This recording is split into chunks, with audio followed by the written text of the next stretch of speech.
राधे राधे दोस्तों। हमारी आज की कहानी का शीर्षक है वृद्धाश्रम। शाम के समय मधु जी अपने पति के लिए चाय बना रही थी। तभी अचानक उनके बेटे की कमरे से तेज आवाजें आई। चाय लेकर अपने पति के पास गई और दोनों लोग हिमांशु के कमरे से आते शोर को सुनने की कोशिश करने लगे, पर उन्हें कुछ भी समझ नहीं आ रहा था। थोड़ी देर बाद ध्यान से सुनने पर उन्हें अपनी बहू राशि की आवाज सुनाई दी, जो हिमांशु से बोल रही थी कि मैं अब यह सब बर्दाश्त नहीं कर सकती हूं। मैं घर संभालूं, बच्चा संभालूं या तुम्हारे बूढ़े माँ बाप को संभालो। पूरा दिन बहू खाना बन गया, बहू पानी गर्म कर दे, बहू दलिया बना दे। जैसे मैं बहू नहीं बल्कि उनकी नौकरानी हो गई हूं। अरे मेरी भी अपनी जिंदगी है और मैं थक चुकी हूं अब अपनी जिम्मेदारियां को निभाते निभाते। और तुम्हारी इतनी सैलरी भी नहीं है कि कोई नौकर रख सके। मैं तो कहती हूं कि उन दोनों को वृद्ध आश्रम भेज दो। मैं यह नहीं कहती कि उनसे बिल्कुल मिलो मत, उनसे बात मत करो, बल्कि तुम्हारा जब भी मन हो उनसे मिलकर आ जाना। होली दिवाली पर उनको घर ले आना। राशि की बातें सुनकर मोहन जी और उनकी पत्नी मधु जी की आंखों से आंसू की धारा बहने लगी। उधर बहू लगातार बोले जा रही थी, मेरी तो सारी उम्र ऐसे ही कट जाएगी अगर मैं कुछ ना बोलूं तो। अरे मेरी सारी सहेलियों को देखो, कितने मजे से रहती हैं। बाहर घूमने जाती हैं, मूवी देखने जाती है, पार्टी करती है और अक्सर रात को अपने पति के साथ डिनर करने बाहर जाती है। हिमांशु ने पत्नी की गाल पर जोरदार तमाचा जड़ दिया और चिल्लाकर बोला, तुम पागल हो गई हो राशि, तुम्हारा दिमाग खराब हो गया है जो तुम इस तरह की बातें कर रही हो। मेरे मम्मी पापा को वृद्ध आश्रम भेजना चाहती हो? अरे वह मेरे मम्मी पापा है, यह उनका घर है। और तुम कौन होती हो उनको वृद्ध आश्रम भेजने वाली? मैं ही पागल था जो तुमसे प्रेम विवाह किया था। मैंने अपने मम्मी पापा की पसंद को नकारा था तुम्हारे लिए, और तुम मेरे मम्मी पापा के साथ ऐसा कर रही हो। इस पर राशि चीख कर बोली, अरे तो मैं क्या करूं? वैसे भी तुम्हारे मम्मी पापा है, तुम ही करो उनकी सेवा सत्कार। मुझसे नहीं होती अब। सारा दिन दिमाग खराब करते रहते हैं। खुद तो आप ऑफिस चले जाते हो और मेरे लिए यह सरदर्द छोड़ जाते हो। अरे मेरी सहेलियों को देखो कितनी टेंशन फ्री रहती है, और एक मैं हूं कि मेरी सारी जिंदगी चूल्हे चौके में ही निकल जाएगी। दिन भर में एक पल भी मुझे आराम नहीं मिलता। सारा दिन मुझे उंगलियों पर नचाते रहते हैं दोनों। जब खुद सेवा करोगे तब समझ आएगा कि कितना नाक में दम करते हैं यह। और फिर वृद्धाश्रम छोड़ने में क्या परेशानी है? कम से कम मुझे इनकी चापलूसी से तो फुर्सत मिल जाएगी। मेरी भी कुछ ख्वाहिश हैं। मैं भी अपनी जिंदगी अपने ढंग से जीना चाहती हूँ। राशि की आवाज घर में गूंज रही थी। दीवारें में बातें सुनकर आज शर्म से झुक गई थी। राशि की आंखों से आज शर्म हया सब गायब हो गई थी। वह आज अपनी सारी तहजीब भूल गई थी। उस पर एक ही भूत सवार था कि किस तरह अपने सास ससुर को वृद्ध आश्रम भेजकर उनसे पल्ला झाड़ ले और पूरी आज़ादी के साथ अपनी जिंदगी जिए जैसे उसकी सहेलियां जीती है।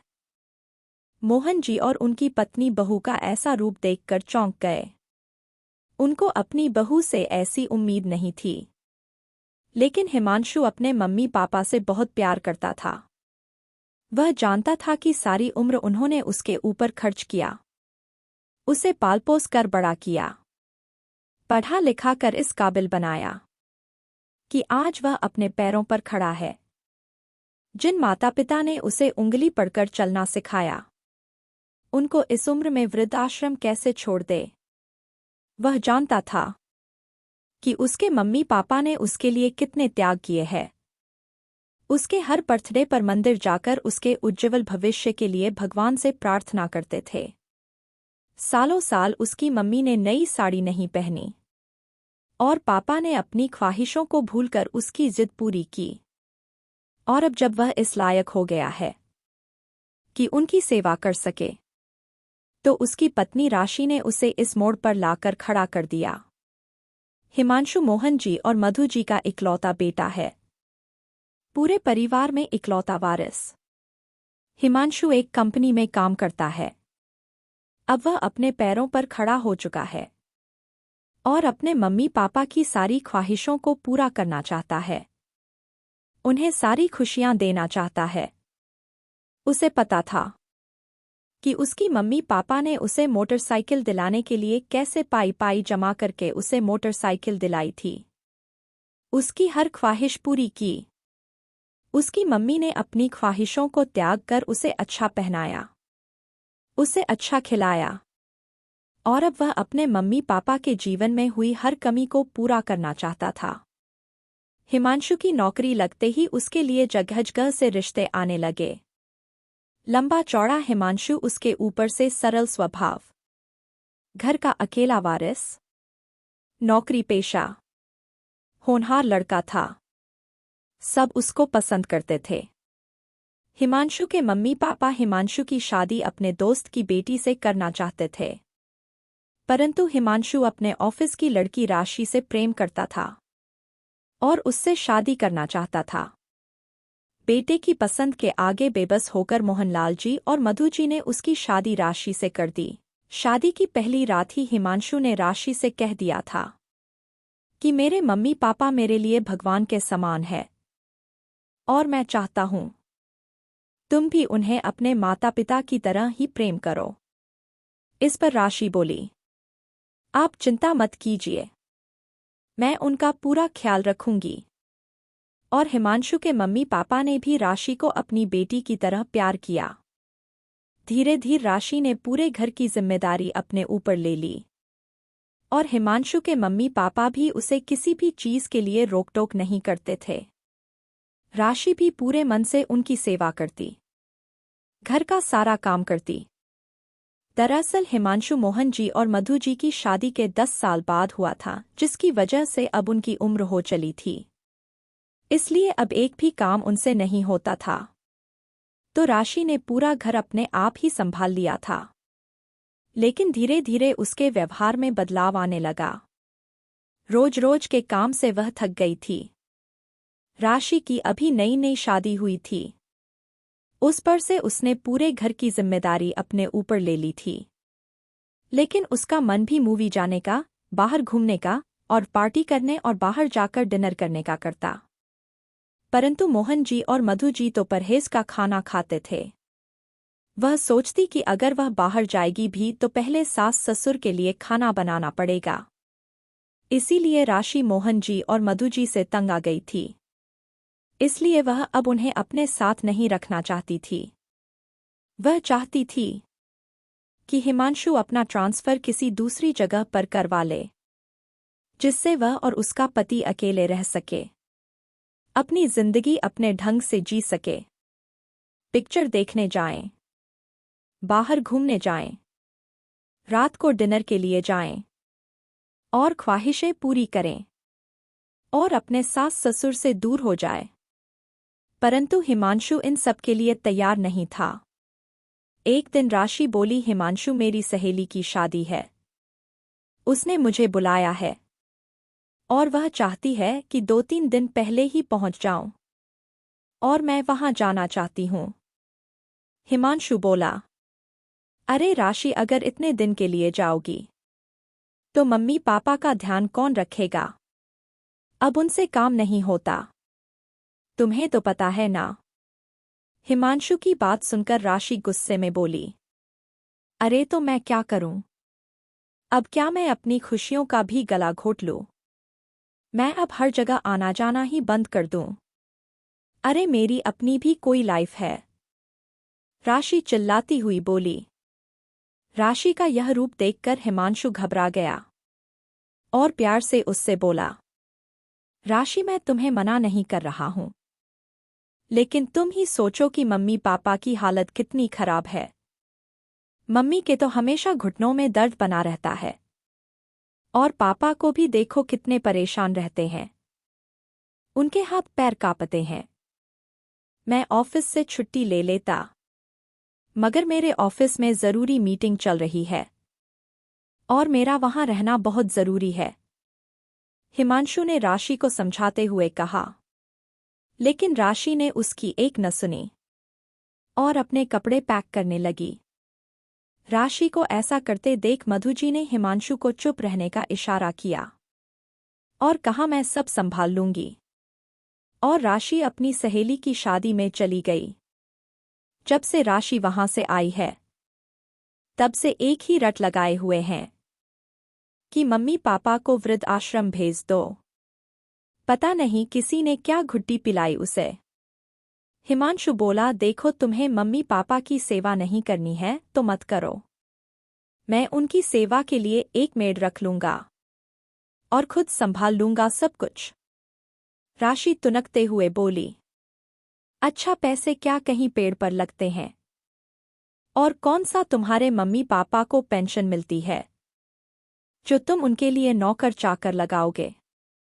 मेरी तो जिंदगी ही खराब हो गई है तुमसे शादी करके। क्या सोचा था और क्या मिला? आखिर में राशि हिमांशु को अपना निर्णय सुनाते हुए बोली, सुबह तक का समय है तुम्हारे पास। अगर तुम कल सुबह तक इन्हें वृद्ध आश्रम नहीं छोड़कर आए तो मैं अपने मायके चली जाऊंगी और तुम पर और तुम्हारे मम्मी पापा पर घरेलू हिंसा और दहेज लेने का केस कर दूंगी। काटते रहना फिर कोर्ट कचहरी के चक्कर और बंधे रहना अपने मम्मी पापा के पल्लू से। हिमांशु को कुछ समझ नहीं आ रहा था। एक तरफ उसके मम्मी पापा और दूसरी तरफ उसकी पत्नी। वह दोनों के बीच में फंस चुका था।